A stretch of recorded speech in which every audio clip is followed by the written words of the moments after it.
اسلام کی تعلیم بڑی متوازن ہے. ایک طرف سوال کی مذمت ہے، مت اپنا دستے سوال دراز کرو کسی کے سامنے.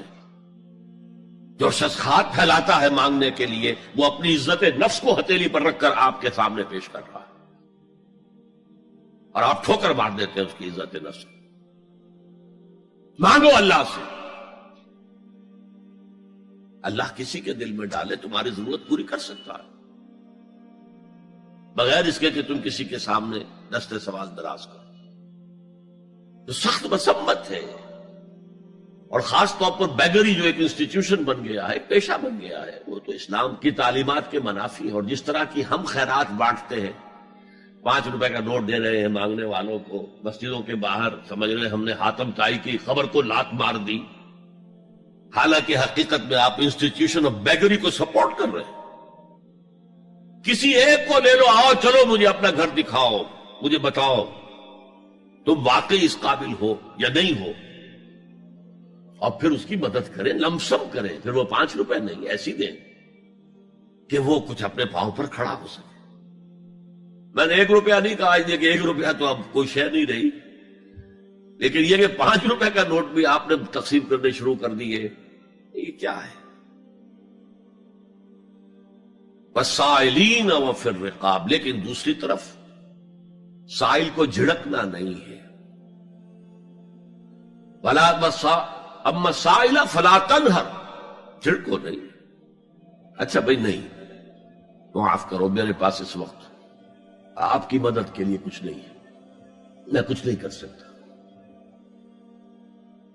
تو ان دونوں کے درمیان اصل میں معاملہ ہونا چاہیے. بلکہ یہاں تک بھی فرمایا سائل کو ضرور دو، چاہے وہ گھوڑے پر سوار ہو کر تمہارے دروازے پہ آیا. کیا پتا اس کی واقعی الجھن کیا ہے. تو سوال کی مذمت اور سائل کو جھڑکنے کی ممانعت. حتی الامکان خالی ہاتھ نہ لوٹاؤ. اس نے اپنی عزت نفس اپنی ہتھیلی پر رکھ کر تمہاری سامنے پیش کر دیا، اسے ٹھوکر نہ مارو. لیکن جیسا کہ میں نے عرض کیا، یہ انسٹیٹیوشن آف بیگری جو ہے یہ ایک علیحدہ شے ہے، بالکل اس کا اس سے کوئی تعلق نہ سمجھیے. وفی الرقاب، رقاب جمع ہے رقبہ، گردن. فک رقبۃ او اطعام فی یوم ذی مسغبۃ یتیما ذا مقربۃ او مسکینا ذا متربہ. فک رقبۃ، کسی کی گردن چھڑا دینا. اس وقت سب سے بڑی اپلیکیشن اس کی تھی غلاموں کو، کنیزوں کو اپنے پیسے سے خرید کر آزاد کر دینا. بہت بڑی نیکی، بہت بڑی نیکی.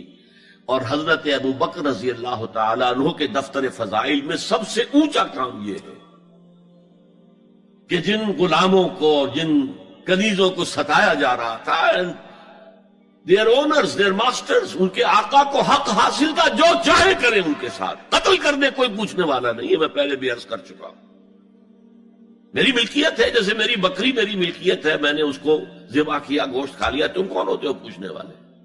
میرا غلام تھا، میں نے قتل کر دیا، تم کون ہو پوچھنے والے؟ ان کو حضرت ابو بکر نے خرید کر آزاد کیا اور منہ مانگے دام دیے. حضرت بلال کے لیے امیہ ابن خلف نے اتنی بڑی رقم مانگی، حضرت ابو بکر نے کہا ٹھیک ہے لو. باپ نے کہا بھی ابو قحافہ نے، ابو بکر کو کوئی غلام خریدنا ہی تھا تو کوئی طاقتور آدمی جو کام آ سکے کہیں، اس کو خریدنا چاہیے. انہیں کیا پتا ابو بکر کس لیے خرید رہا اور کس کے لیے خرید رہا. آج کے دور میں اس کی اپلیکیشن ہوگی. کوئی شخص جو ہے اگر قرض میں اس طرح جکڑا جائے کہ لاکھ ہاتھ پاؤں مارے نکل نہیں سکتا، اس کو کوئی لمپ سم مدد دے کر اس قابل کیا جائے کہ وہ پھر اپنے پاؤں پر کھڑا ہو جائے. یہ نہیں کہ اسے آپ ہر مہینے کچھ رقم دیتے رہے مینٹیننس کے لیے، نہیں. اس سے تو وہ اسی پوزیشن میں رہے گا.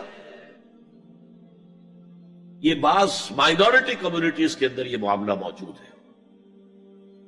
کوئی بھائی اگر گر گیا ہے کاروبار میں تو اس کی پھر ایسی مدد کی جائے کہ وہ پھر آپ کی صف میں آ کر کھڑا ہو جائے. Respectable members of your community وہ اس شکل میں پہنچ جائے. یہ بھی فک رقبۃ اس کی ذیل میں آج کل آئے گا. اب اس کے بعد آیا وَأَقَامَ الصَّلَاةَ وَآتَى الزَّكَاةَ. یہ دو کیا ہیں؟ یہ عبادات کی شکل میں دو ستون ہیں جو ان دو چیزوں کو سپورٹ کرتے ہیں جو اب تک بیان ہوئی ہیں. ایمان کو تازہ رکھنے کے لیے نماز قائم کرو. ہر نماز ایمان کی تجدید ہے. اقیم الصلاۃ لذکری، نماز قائم کرو میری یاد کے لیے. اپنا عہد اللہ کے ساتھ تازہ کرو. ایاک نعبد و ایاک نستعین، اے اللہ ہم تیری ہی بندگی کرتے ہیں اور کرتے رہیں گے، تجھ ہی سے مدد مانگتے ہیں اور مانگتے رہیں گے. اپنے اس عہد بندگی کو تازہ کرو، ایمان کو تازہ کرو. الحمدللہ رب العالمین الرحمن الرحیم. ایمان باللہ تازہ ہوا نا. مالک یوم الدین، ایمان بالآخرہ تازہ ہو گیا نا. یہ ہے ایمان کو قائم رکھنے کے لیے، نیکی کی اس روح کو برقرار رکھنے کے لیے اللہ تعالی کی طرف سے یہ ستون ہے. الصلاۃ عماد الدین، دین کا ستون ہے یہ نماز. اس بحث میں اس کا مقصد کیا ہے وہ میں نے بیان کر دیا. بعد میں کیوں آ رہا ہے؟ یعنی کہ اصل شے ہے ایمان، اور ایمان کو سپورٹ کرنے والا ستون ہے نماز. عملی نیکی میں اصل شے ہے ہمدردی، ہمدردی میں مال خرچ کرنا، اور اس کے لیے ستون ہے زکوٰۃ. کم سے کم یہ 2.5% تو نکالو. بوتل کا کارک تو کھل جائے، پھر اور بھی دو، اور بھی دو، اور بھی دو. یہ تو obligatory ہے، یہ تو فرض ہے، یہ تو لازم ہے. لیکن مقصد کیا ہے؟ اس کو جو سمجھ لیا بس یہی زکوٰۃ ہی ہمارے ذمے میں ہے، وہ بڑے مغالطے میں. حضور نے فرمایا صلی اللہ علیہ وسلم ان فی المال حقا سوى الزکوٰۃ. اے مسلمانوں یہ نہ سمجھنا کہ بس زکوٰۃ ادا کر دی تو تمہارے مال کا سارا حق ادا ہو گیا. ان فی المال حقا سوى الزکوٰۃ،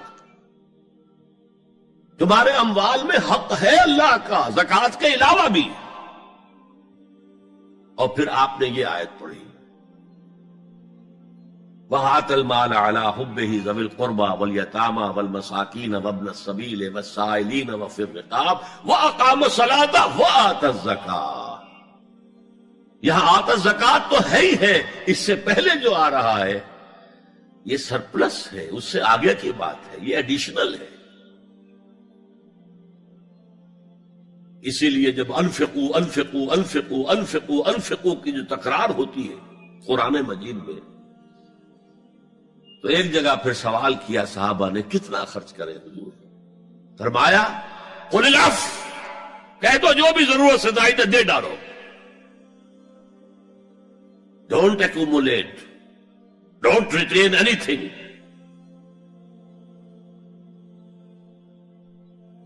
ایک بات آپ سے کہوں، آپ کچھ چونک جائیں گے. حضور نے کبھی زکوٰۃ دی؟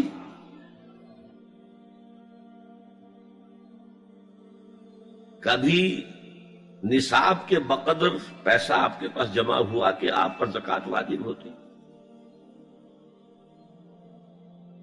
ایسی عجیب بات ہے. ارکان دین میں سے ایک رکن سرے سے غائب. کبھی آپ نے مال رکھا ہی نہیں. حضور کا اسوہ ہم جانتے ہیں، مسواک کر لی ہے، پانچے جو ہے ٹخنے سے اوپر کر لیے ہیں، یہ اسوہ ہے. ہاں ہے، یہ بھی ہے، ٹھیک ہے، سنت ہے. اسوہ تو یہ ہے. اور صرف آپ کا نہیں، جنہیں ہم کہتے فقراء صحابہ، ابو ہریرہ، ابو ذر، سلمان فارسی، علی رضی اللہ تعالی عنہ اجمعین، یہ فقراء صحابہ میں سے تھے. کبھی کچھ نہیں رکھا اپنے پاس. میں نے بتایا تھا آپ کو شاید کہ حضرت علی کی جب شادی ہو رہی تھی حضرت فاطمہ سے کوئی مکان تھا ہی نہیں، کہاں لے کے جائے؟ ایک انصاری نے ایک حجرہ دیا ہے اپنے مکان کا، اس میں حضرت فاطمہ ودا ہو کر گئی. He didn't have any home. ابو ذر وہ تو دوسری انتہا کو چلے گئے تھے. قانون یہی ہے، حلال سے کماؤ، اگر ایک حد سے آگے بڑھ جائے تو زکات دے دو، باقی تمہارے اختیار میں ہے، دینا چاہو دو، نہ دینا چاہو رکھو اپنے پاس.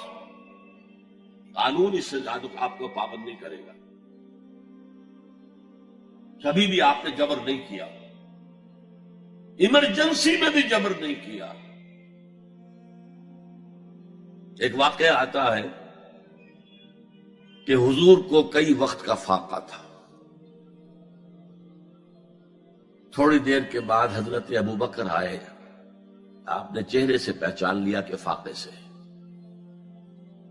پھر حضرت عمر آئے، پہچان لیا کہ فاقے سے. شاید حضور خود اپنے لیے نہ اٹھتے نہ جاتے، اپنے دونوں ساتھیوں کو لے کر ایک انصاری کے باغ میں پہنچ گئے. انصاری کی عید ہو گئی، فوراً لا کر اس نے کچھ کھجوریں کچھ انگوروں کے گوشے رکھے. اس کے بعد وہ دوڑا چھری لے کر کسی جانور کو ذبح کرنے کے لیے. یہ ساری تفصیلیں میں کیا بتا رہا ہوں. مال یہ نہیں تھا کہ مدینے میں سبھی فاقے سے تھے، موجود تھے جن کے پاس مال تھا، لیکن جبرن آپ نے کسی سے کچھ نہیں لیا. جب وہ چھری لے کر چلا، فرمایا دیکھنا کسی دودھ والے جانور کو نہ ذبح کرنا. بہرحال کچھ دیر کے بعد وہ گوشت پکا کر لایا، روٹیاں رکھی. اس کے بعد حضور نے ایک روٹی پر چند بوٹیاں رکھ کر کہا یہ عائشہ کو دے آؤ، اسے بھی کئی وقت کا فاقہ ہے. اور پھر حضرت عمر کی طرف رخ کر کے کہا عمر یہ ہے وہ نعمتیں جس کا حساب دینا پڑے گا اللہ کے ہاں. وَأَمَّا بِنِعْمَةِ رَبِّكَ فَحَدِّثْ، اور یہ جو فرمایا گیا الہاکم التکاثر میں نعمتوں کا حساب لیا جائے.